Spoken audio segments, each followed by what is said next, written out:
Hey, welcome back. It is June 14th. Beautiful day here. How are you doing, Sarah? Great, great. Happy Monday. Happy Monday. So excited to see you and chat with you once again. Let me ask you Um, something. Is yeah, Monday the beginning of your week? it used to be. I don't really have a beginning and end. I just live every day now, but I kind of go by Sundays because it's Me the too. beginning on the calendar, right? Yeah. I just had that conversation with Donnie.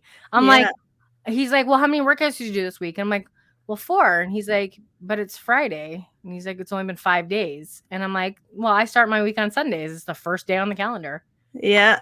And they I, always say God rests on the seventh day, but the seventh day was actually Saturday. yeah. I know it's weird, eh? But yeah, Yeah. I used to start on Mondays when I like back at my old self, but I love starting on Sundays now because it's the beginning of the week on the Yeah. calendar, right? Yeah. Yeah. Awesome. So today we want to talk with you about the topic of you will never have enough. You Yeah. will never have enough. So we will never have enough of anything because there's always an abundance, right? But we want to talk about the 3 simple modes to describe our relationship with money and material wealth. I think this is a really important topic, especially we see it a lot in this day and age too. The first one is the mode of selfishness, right? I want more, but I want it for me. I want to prove it to me. I don't want to have to give back. As much as I can get, I want it all for myself. And you know what? Um, for the three modes that we're going to talk about today, one being selfish, I can see in my past self every single mode, Yep, me too. right? And I can see how I've evolved in my mind and my mindset shift to be of the third mode we're going to talk about. But when you're in the selfish mode, you're take, and never give, Yep. right? You're expecting everything for you, but you're not willing to give anything or to do anything to help anyone else because you're so dialed in and focused on what you want and what you're going to have and what you're going to keep. It's very like, well, obviously selfish, but closed off and like, I deserve the world, but I'm not going to give the world to anyone kind of thing. It's like Scrooge, Yeah. right? Just like Scrooge. So this mode reminds me of the time when I was using, right? It When you're an addict, you're always chasing that first high. Like always. I remember my first time using, and that's what it is. The first time is it's the biggest rush because it's something you've never done before, right? But then you keep using and you keep using and you're searching for that high, and you're like, one day it's going to happen. I'm going to feel this again. I'm just going to keep doing it and keep doing it. But it never comes. It never comes. And that's the same thing with money. Is it's You're looking for the happiness of what it can give you, but happiness isn't outside of us. Jim Carrey has the best quote, and it always hits me. He's like, I hope everybody in the world will get rich and have everything they desire so they could truly see that that's not what it is they wanted. It's so true, right? Especially when we're so like focused on the money. It's not the money that we want. It's the things that the money gives us, right? It's the things that we love to do to get the joy from inside of us, It's the right? feelings and the emotions. It's setting the memories. It's the memories that bring you joy. It's not the thing. Yeah. But hmm we still run through I have to get it. Happiness is outside of me. Definitely not true. Right? I used to think the same thing. I used to think in order to be happy or feel happy or have happy thoughts and emotions, I had to do something that I like to do. But as soon as that's done and you go back to being with you, you're not happy again. It's like It's Christmas never. morning. Christmas morning. I can't even tell you how many people that I talk to who say, I'm so broke, I have no money. And then they post a picture of their Christmas tree and you can only see the tip of it. You're like, okay. And I talk to them and they're like, well, I want to give the best for my kids. Your kids aren't even going to remember this in 2 weeks. Like, it goes away. What they're going to remember is sitting around the breakfast table, laughing and smiling, taking a nap in the middle of the day. You know, that's what they remember. Like, I don't remember. The only toy that I ever remember getting was the original Nintendo. Like, that's the only one that I remember as a kid growing up. I couldn't tell you anything else that I got. But I Right? can tell you every single Christmas what the French toast and the bacon tasted like, and when you got older, what the mimosas tasted like, and how we laughed until our stomach hurts around the table, and the way the house smelled. Yeah. Right? The turkey in the oven, and you can smell that stuffing. Mom taking a nap. Us drying on our uncle's face while he slept. That's what you remember. You don't remember the things. But for some reason, we think at Christmas time, this is our one shot. This is our one shot to see the excitement on our kids' faces. Absolutely. Yeah. Yeah. So the second one is sufficiency. So just having enough to get by. Not suffering, but we don't have enough to give back. This is How the one I think awful. most of us live in. Yeah, I think so. And that's what I was going to say is how awful really is that? Because as tough as it is, like being real with yourself and coming to like I don't want to say realization, but coming to terms with just being fucking true to yourself, this is probably how you're living. Yeah, this is how most Right? people live. This is what they You call blue collar. Yeah, like you live every day the same. You expect different results, but you're not moving to do Yeah. the bigger things because you're just getting by where you're not suffering. You're doing the things, you're comfortable, so that's okay. Comfortable. Yeah, it's scary. The word's so scary. It's living off the credit cards and having just enough money on payday to pay off the credit cards so you can do the credit cards again. Yeah. Isn't that so sad? You know, there's no greater feeling than donating. Like, there's no greater feeling. So I want to actually donate my time right now, but because we are living in COVID age right now, it doesn't give me the opportunity. But at Christmas last year, I was able to donate a meal to a family who couldn't afford to purchase the the stuff they needed to make Christmas dinner. So I got a big turkey and I got all the fixings, and I was able to drop it off for them so that they could cook and enjoy and share those memories.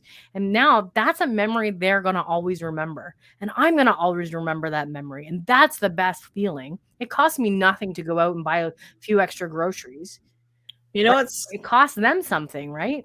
And you know what's so cool?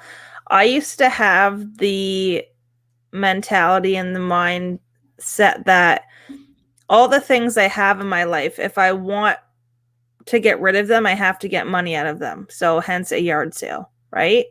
So I'm so blessed and grateful for the life that I'm currently living, where we are building our dream home. My husband and I went to Lyons. Leon? And we bought brand new appliances, brand new beds, everything. Like we literally just have to move in our clothes and then the few of the memories and stuff that we have from our house. But our entire house that we lived in is packed up in boxes with TVs, nightstands, old beds, old bedding, knickknacks, decorations, like literally a house in my parents' garage. And I said to Will, I'm in the life now where I'm so happy with the things I need. I don't need extravagant. And I said, when we move our house from the garage to our built home, I said, I'm going to open every single box for the things that are mine for like sentimental reasons and just my clothes, literally. And every single thing else that we don't need or no longer have use for in our life are staying in the box and getting moved to the other side. Because I said, when we are moved in with just the things that we need, I'm going to call, it's called Loads of Love. It's a donation place in like where I live for homeless women and children. And I said, I'm going to call them I'm not having a yard sale like my old self would think. I'm going to have a yard sale and everybody can come and buy my stuff because I need the money from it. I said, I'm going to donate our entire house and say, come and pick it up and take it because I I love don't need that. it anymore. Right? Amazing. Yeah. So you're gonna give somebody a fresh start. Like that's amazing. And Bob Proctor always talks about that too. I can't remember where he talked about it. I think it might have been in his Lead the Field program where he talked about, when you clean out your closet, clean it out for good. Don't clean it out for money. Mm-hmm. It'll be in circulation. That's how you manifest. Like that is how you manifest. Is by serving. Absolutely. Right? And that's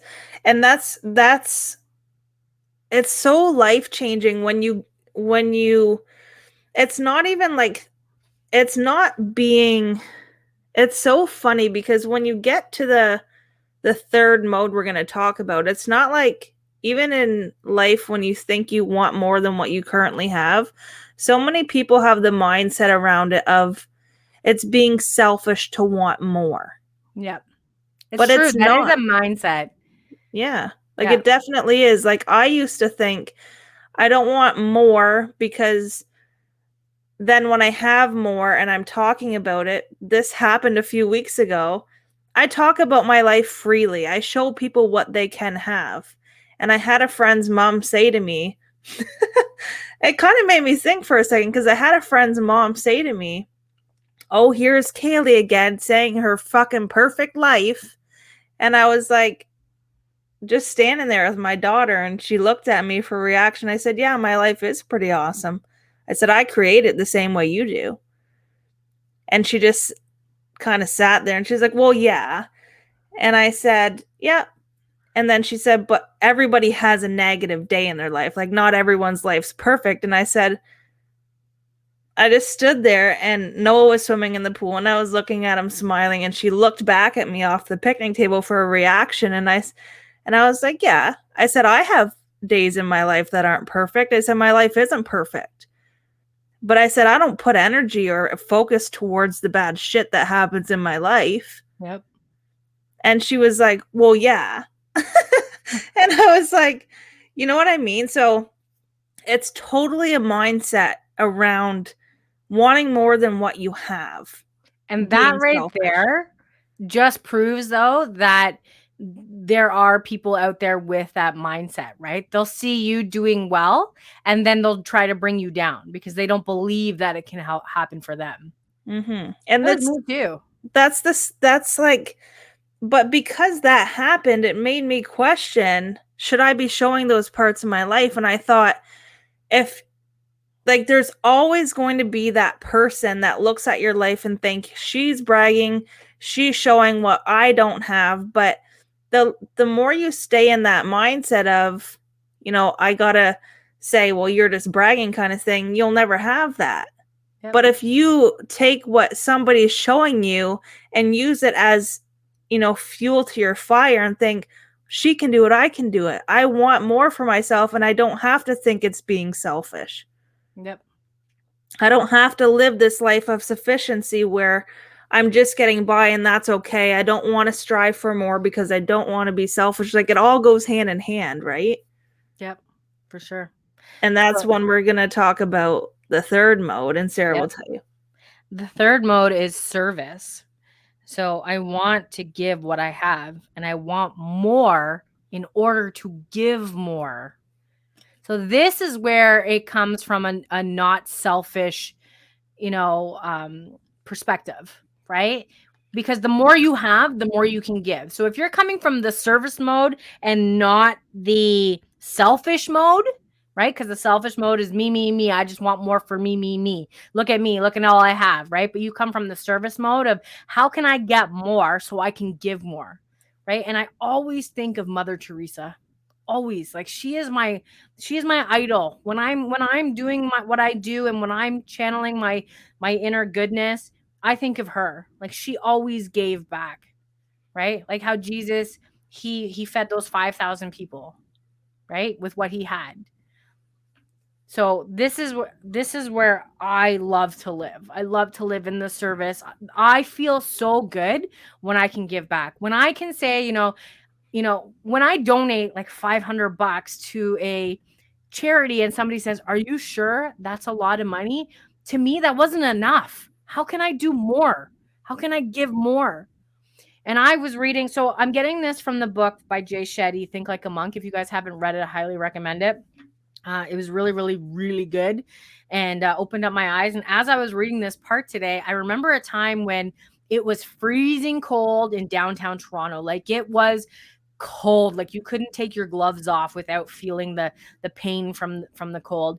And my dad and I were going to the Leafs game, right? We got some tickets to the Leafs game, and I had gotten off work and we had taken the train down, and I hadn't finished my lunch for that day.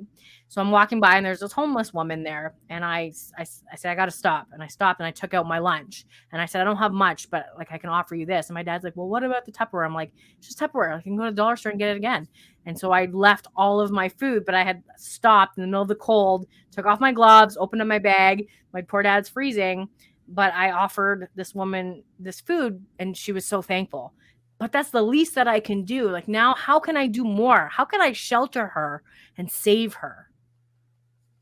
And that's the thing, right? When you come from the this service part of life and you're always just looking on how you can serve, like you listening right now, you can probably think like your mind goes to that place, right? So you go to that place mentally where you think of what you're doing, how you're serving, but attached to everything is emotion. Yep. And when you're serving with a full heart in just serving and not looking for a return, you can feel what it feels like to be giving somebody a smile, just a smile, to be giving somebody, like you just said, Sarah, a meal, to be giving somebody $500 towards whatever organization they have to help them. When you're living in that place, I mean, I don't know how much you're into like vibrations and frequencies and stuff, but when you're serving, like feeling so damn good about what you're doing and you're just doing it to be, I don't even know what to say, but just doing it to Be a good like, human being. yeah, A decent exactly human that. being. Be a good human being and just doing it out of a place of serving and a full heart. You're literally like buzzing on the inside because it feels good to do that. And when you're always coming from a place of serving and of service, you don't ever have to look for how it's going to come back to you because it just does. Yep. Right? When you're only looking at how you can help, how you can serve, how you can be of service to someone in some way, shape, or form, that's where your focus is going. So that's exactly what's going to return to you in the way that you need it. Yep. So last year, in the height of the pandemic, there's a woman, she was having her first baby and she was counting on her baby shower to be able to help her with her new baby. And unfortunately, her shower got canceled, and she had posted on Facebook, that she was in need. And I sent her a message and she's like, what? She's like, this is what I need. And she's like, I need a breast pump. She's like, I can't afford a breast pump. So I bought a breast pump and I bought some other things for the baby and I mailed it to her. Right? Like that. It's just things like that. Small things. The small things, though, like there's no big or small because that small thing that you did, Sarah, in your mind being small was so big to her. Yep. Or like at Christmas, a friend of mine said she needed money for Christmas. She wasn't going to be able to have Christmas. So I sent her $500. Mm-hmm. And you know what? It's so cool about that. That was you a short year and a half ago. That was me. Right? And that's exactly now because you were in that place and your growth. It's literally like a full circle. Yep. Because you were there and somebody at the time helped you. That's probably something you'll never forget. Never. I will never forget it. You'll never forget that Christmas. And now because you did that to somebody, or not to somebody, but for somebody, that person's never going to forget that. Yep. And I never expect anything in return, right? But I always get what I manifest, right? Like whatever I ask for, I always get, because money is just a symbol and it needs to be in circulation, right? It's an exchange of energy. So it's just like the tide. The tide goes in and the tide goes out. Same with money. Money has zero value on it until you put it to something, Mm-hmm. right? And then, So I love what Jay says here. Moving from the sufficiency mindset to the service mindset means changing our relationship with ownership. The more detached we are, the easier it is to let go of our time and money. And he gave a really good analogy, which I really, really love. So he talked about how he went to the waters in Ganges, the Yamuna, and the Kaveri. I apologize if I said that wrong, but they didn't go to swim. So these are the holy waters. Instead, we performed rituals. One involved scooping as much water as we could into our hands, then putting it back into the river. We took from the water to give back to the water as a reminder that we didn't own anything. Charity isn't giving of yourself. You're taking somebody that was already on earth and giving it back to the earth. You don't have to give. that's huge. Yep. That's a huge aha that I just got listening to that. Right? You don't have to give. You don't You have to give. Yeah, because everything's already here. So Right? when people are freaking out about, no toilet paper, or, we're going to run out of food, or we're going to run out of money, that's a lack mindset. It's already here. It's already been here. You know how to be self-sufficient. You know how to do that. Just look inside, not outside. Right? Like Absolutely. the planes were already here. It just took a thought from the Wright brothers, right? Two bicycle mechanics who had no business thinking about flying vehicles, right? And But you don't say anything now when you're heading off to Cancun. yeah, and you know what? I came across a lady on America's Got Talent, Nightbird. It's circulating right now. You've probably heard of her, Nightbirdie, bird, whatever. Oh, Um, I'm seeing that. Yeah. yeah. So, did you see the video? No, I haven't seen it. So it's a lady, and she goes on, and she's a singer, and you can tell by her president or presence that she doesn't want to go on and just tell her story. She's there to do what she's doing. But as the judges always ask you your story while you're standing on stage, she tells them that she has cancer. And she said, that's fine. She said, I have a 2% chance of living. But she said, there's possibility in that, and it's not zero. Exactly. And she has, I put it on my Facebook as a quote. She said, "You can't wait until life isn't hard anymore before you decide to be happy." But that's how we live. Mhm. We wait until there is a traumatic impact in our life, like cancer or death or diabetes or COVID, right? That's just what we do. For some Before, reason, we believe that we are going to be here tomorrow. yeah, and we wait for things like that to happen in our life before we make a decision to do something. Yeah. Right? And Like, yeah. I know this past year and a half, almost 2 years now, um a lot of people have looked at COVID as a horrible thing. Yeah. And yes, it has been in ways that everybody knows, but I take a positive from every negative situation. And Mhm. I have realized that if this didn't happen in my life this past year, I wouldn't have made the decisions that I made. Yep. I wouldn't have had the time with my family that I had. But yes, it's hard from day to day to go through the world the way it is now, but everything I believe happens for a reason. And there's a reason in every single day of why we need to do things differently to get different results. And just like you said, Sarah, a situation like COVID had to happen to make people see a different life. What if this was the ultimate manifestation? What if it was everybody stating, I wish I had more time to do the things I wanted to do. I wish I could be home more with my family. I wish I had more time to be at home. What if this is God, universe, spirit, divine, whatever you believe in? What if this is the way of sending that message saying, okay, you asked for it, your wish is my command? Here it is. Now, the question is, what did you do at that time? I spent time investing and studying myself like crazy. Mm-hmm.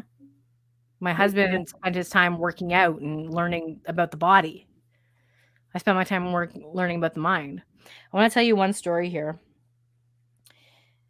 So this again is in Think Like a Monk, page 262 and 263. Sindhute Spackle was married at 12 to a 30-year-old man. When she was 20 years old with 3 sons, 9 months pregnant, she was beaten and thrown down into a cowshed. She gave birth there, cutting her own umbilical cord with a sharp rock. Shunned by her maternal village, she lived on the streets with her newborn, begging and singing for money. She was struck by the number of orphans she saw and took them under her wing. She began begging on their behalf as well as her own. Her efforts grew and she became known as the Mother of Orphans. Her organizations have now housed and helped more than 1,400 children in India. Sindhuati didn't serve because she had something to give. She served because she saw pain. But because of what she went through, and she had nothing, but you don't need nothing. You don't need something to give. So she had nothing. And out of that, she created an organization that has housed 1,400 children. Mm-hmm. So, like, think about your life. Mm-hmm. Are you waiting to have something to start? Like, why? Honestly, ask yourself why. Like, what are you waiting for? The things that you want are already here. The things that you want to do, the things you want to have are already here. You don't need to wait for them to start. There's a story out there, and they asked a man, when did you make your first million? And he said, when I was sleeping homeless on the park bench. Mm-hmm. It's all a thought. It's all in your mind. Poverty is a disease mindset. It is. If you keep thinking that I hate this line. I just want enough to be comfortable. No, you don't. It's just what society tells you. They keep you comfortable. You want to be debt-free and prosperous. Okay. I know that you think about what it would be like if you won the lottery, because everybody does. Everybody who is in that poverty mindset thinks about that. What would it look like if I had my mortgage paid off? What would it look like to be in my dream house? What would you do if you won the lottery? And be honest to yourself, because you are the lottery. Your imagination is the lottery. Use it. See what can happen. It's free. Mm-hmm. Stop paying money to try to win the money. Your odds are very low compared to using your imagination, where your odds are very high. I love that, Sarah. Your imagination is the lottery. Yeah. Right? Everything you want is a thought. Mm-hmm. And every thought you have, you can picture. Think about it. Let's go into our imagination right now and look at that Freedom 55 advertisement that they put all over the place. The lottery was once a thought. Let's collect other people's money to get a pool of money and then have them fight over the money. And then we're going to paint this picture of 2 salt and pepper haired seniors at 55, retired 10 years early, living their life in Cancun, Mexico. Have you noticed that the lottery winners are really never young people, but they're always like 55, 60 years old? Why not win the lottery now? Mm-hmm. Just a thought. Start now, right? Start with your thoughts now. Get out of the old shit story you're telling yourself every day waking up that it has to be hard, that you have to have something to start. Just start. Start with thinking. Think about what you want, paint the picture, and then go after it. And, if you want more money, start a savings account. If you want to get out of debt, find a debt consolidation company. That's what I did. I consolidated my debt. Sure, it fucked up my credit for 5 years, but it got me into the position I am now. 5 years goes by fast. Let me tell you, in a blink of an eye, 5 years is gone. Mm-hmm. Right? Like, if you have to declare bankruptcy, start over. It's a great way to start. Mm-hmm. Here's the only thing that you can't declare in bankruptcy, okay? Now this is going to be another topic we can talk about. Education. So you have to pay all of this money to go to school, learn just enough to work for somebody else, learn the rest on the job, spend 30 years trying to pay off your debt, but in that time, you're getting married, you're having a kid, you're buying a house in the suburbs, or you're buying a condo somewhere, and you're still trying to pay off the student debt. And then you figure it out that, okay, I'm really like up to my neck in debt here. I need to consolidate. That student loan that you tried to use to gain wealth is not included. That's one thing that I couldn't pay off. Mm-hmm. I was fortunate enough to have help, and I was able to pay that off. But yeah, this is the one thing that I couldn't consolidate. And that's the thing, right? Is you'll never have enough, even when you're serving and you're in a place of service. You'll never have enough because you're going to want to serve more and do more, and you're going to get more. And then that more is going to lead you to wanting to serve more. Like, it's always more. It's never enough in any way. Nope. So just start. Do something today that makes you feel good. Do something today for somebody else. You know, even at the grocery store, buying a couple of 99-cent cans on your grocery trip and sticking them in that donation box. Right? Asking your neighbor if you could help them cut their grass. Pay for the person behind you in the drive-thru. Yep. Because when last week. Yeah, and when you $150 Starbucks card on my Facebook page, and I said, "Here you guys go, treat on me." I love that. And when you do that to somebody else, it inspires them to do it. Yep. And if the whole world had a serving mindset, my God, we'd be living different, every single one of us. That's the plan, right? World peace. It's All gonna right, happen. Kaily, this one was so good. It was. I Let's go love out there and talking about serve. this. Yeah. All All right, my right. friend. Well, We'll see you on Thursday. see you later.